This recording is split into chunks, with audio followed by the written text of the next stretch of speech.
Assalamualaikum dan selamat sejahtera. Kami dari Kumpulan 4 akan membentangkan isu mengenai buruh di negara mana. Untuk pengaturan semua, buruh merupakan kumpulan tenaga kerja yang membantu dalam proses pengeluaran. Terdapat dua kumpulan buruh, antaranya adalah kumpulan buruh dan kumpulan majikan. Kedua-dua kumpulan ini mempunyai perbezaan dari segi tanggungjawab dan peranan. Misalnya, kumpulan majikan ini mempunyai tanggungjawab besar dalam mengemukakan idea, dalam mengeluarkan sesuatu produk atau perkhidmatan.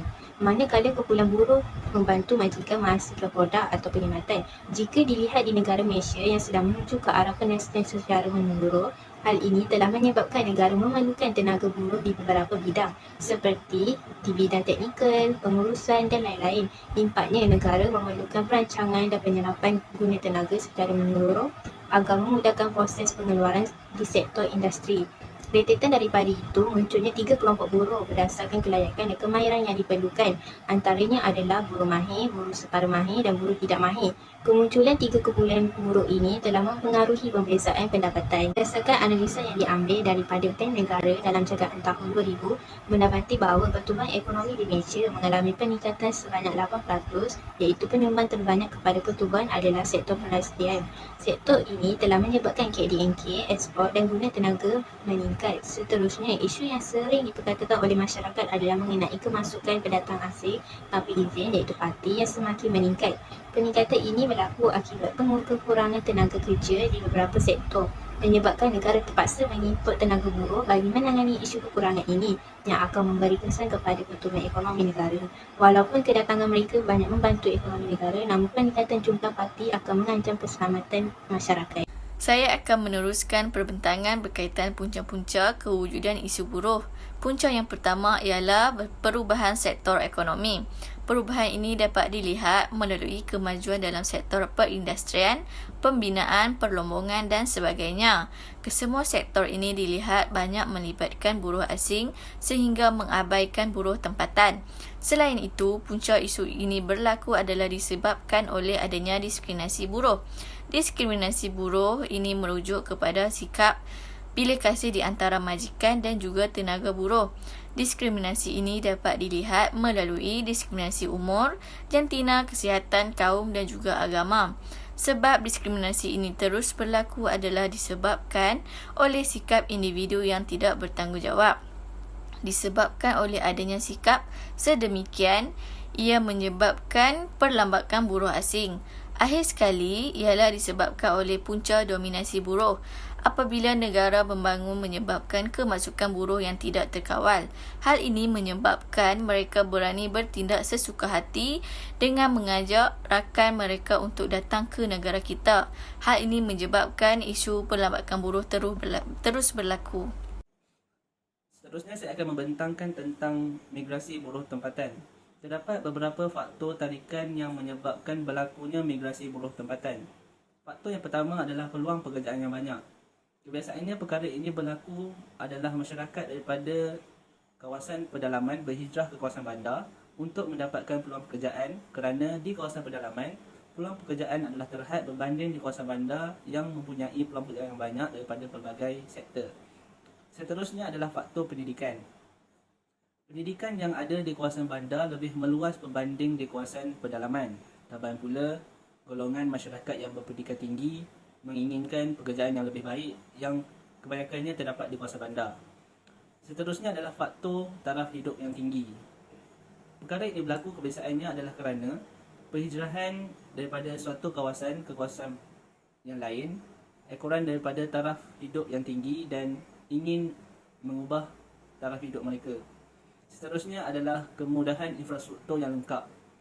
Kebiasaannya di kawasan bandar, kemudahan infrastruktur adalah sangat lengkap berbanding di kawasan pedalaman kerana di sana terdapat pelbagai infrastruktur yang disediakan dan memudahkan masyarakat untuk bergerak daripada satu tempat ke satu tempat lain daripada segi pengangkutan, kesihatan dan kemudahan-kemudahan yang disediakan.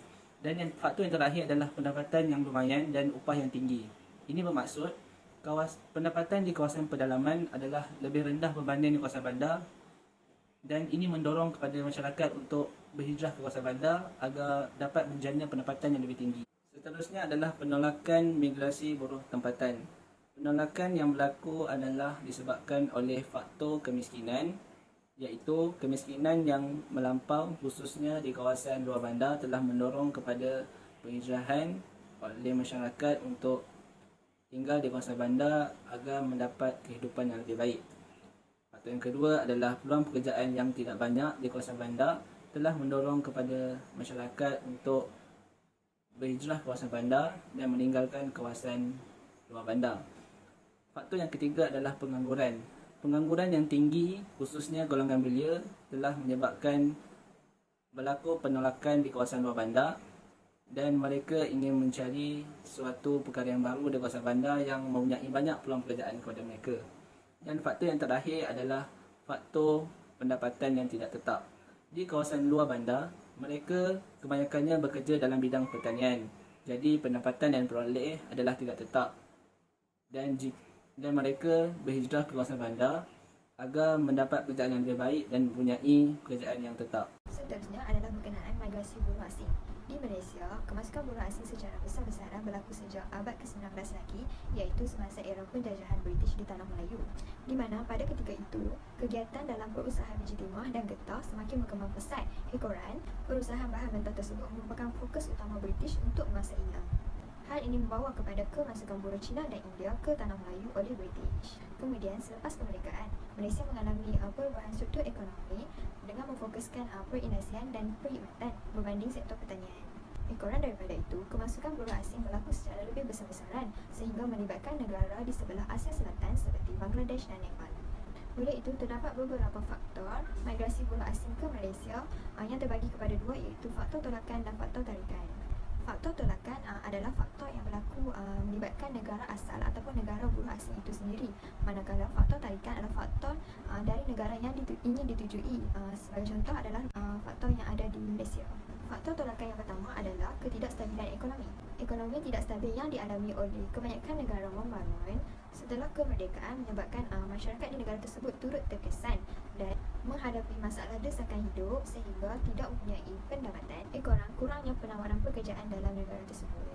Jadi mereka terpaksa berhijrah ke negara lain untuk meneruskan kehidupan. Faktor tolakan yang kedua adalah lebihan penduduk, iaitu situasi di mana bilangan penduduk terlalu ramai sehingga melebihi sumber alam yang belum diterokai atau sedang diterokai. Penduduk yang terlalu ramai di negara tersebut menyebabkan pihak kerajaan tidak mampu menampung atau menyediakan kemudahan yang diperlukan oleh kesemua rakyatnya. Sebagai contoh, negara Bangladesh yang mempunyai jumlah penduduk yang ramai iaitu melebihi 152 juta, namun kemajuan sumber alam yang kurang menyebabkan migrasi buruh asing dari Bangladesh adalah yang paling tinggi. Ekoran, kurang peluang pekerjaan di negara tersebut. Lanjutan daripada itu, peluang pekerjaan yang terhad di pasaran menyebabkan berlaku persaingan yang tinggi dalam kalangan buruh di negara tersebut. Buruh yang gagal bersaing untuk mendapatkan pekerjaan menyebabkan berlaku pengangguran di kalangan mereka sendiri dan hal ini menyebabkan mereka terpaksa berhijrah ke negara lain bagi mendapatkan peluang pekerjaan yang lain. Faktor tolakan yang terakhir adalah faktor semula jadi yang difokuskan kepada bencana alam yang sering berlaku dalam sesebuah negara itu. Sebagai contoh, negara Indonesia yang mempunyai bentuk muka bumi dikelilingi dengan gunung berapi yang masih aktif menyebabkan negara tersebut sering berlaku isu letusan gunung berapi. Hal ini menyebabkan masyarakat yang pernah mengalami situasi tersebut menjadi trauma dan bertindak untuk berhijrah ke negara lain kerana menganggap negara lain itu lebih selamat. Kemudian adalah faktor tarikan yang difokuskan kepada negara Malaysia.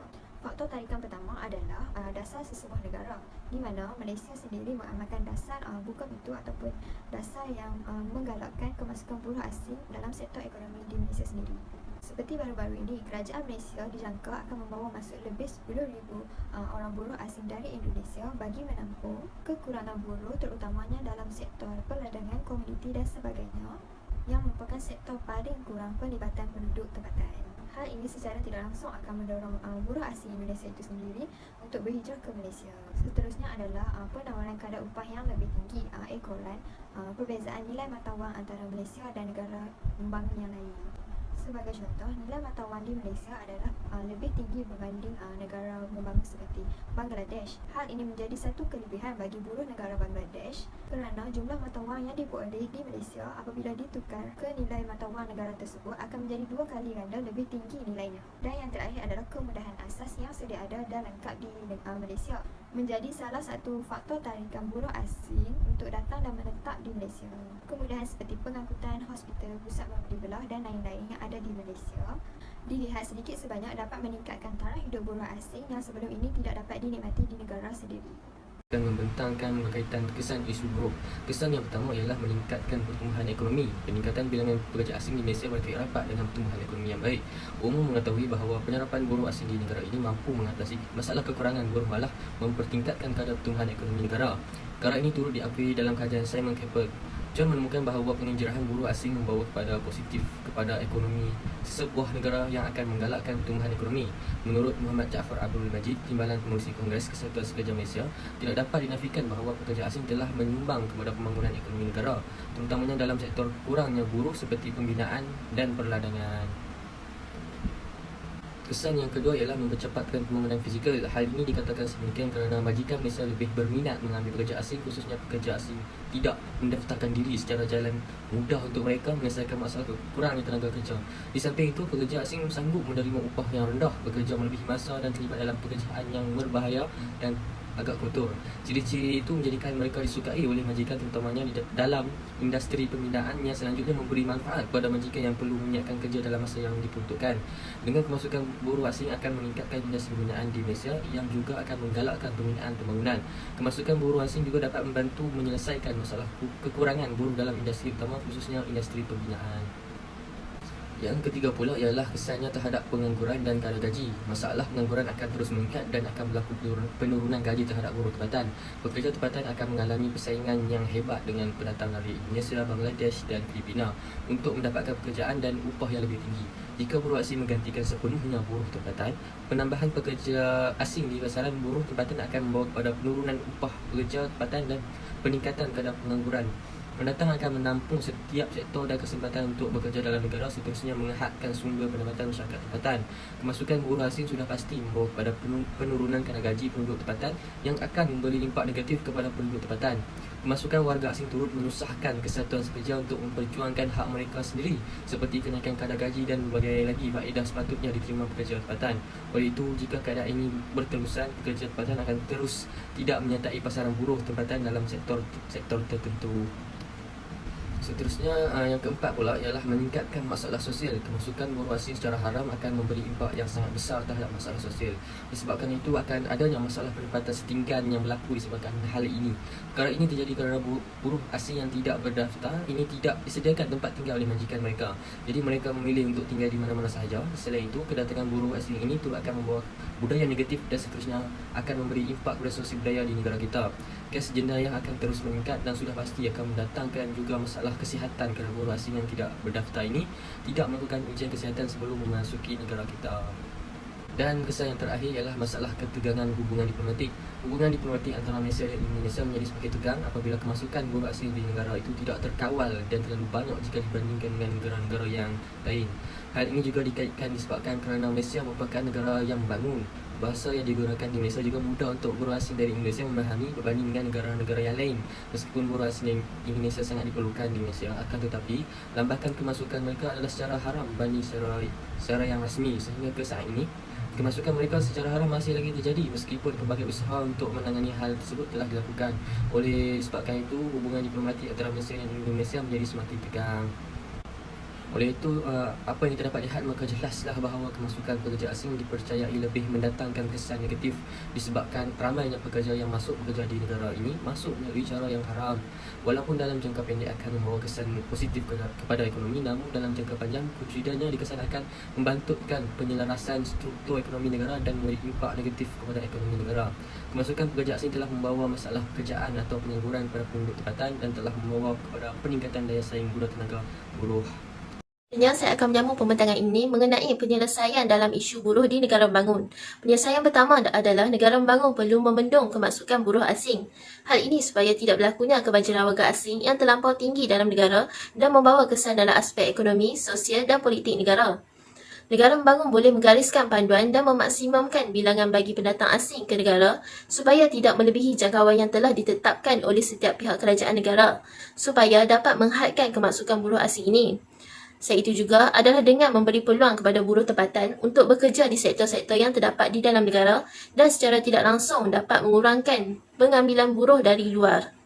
Penyelesaian kedua adalah dengan memperketatkan kawalan di sempadan negara dengan mengarahkan pihak-pihak yang bertanggungjawab dan menjaga kawasan perairan negara. Sebagai contoh, di Malaysia, Agensi Penguatkuasaan Maritim Malaysia iaitu APMM, Tentera Laut Diraja Malaysia dan Polis Marin perlu bekerjasama dalam menjalankan tugas supaya kawalan dapat dipertingkatkan lagi untuk membanteras pendatang asing ini dengan lebih banyak. Penyelesaian terakhir adalah dengan mengurangkan kebergantungan terhadap buruh asing.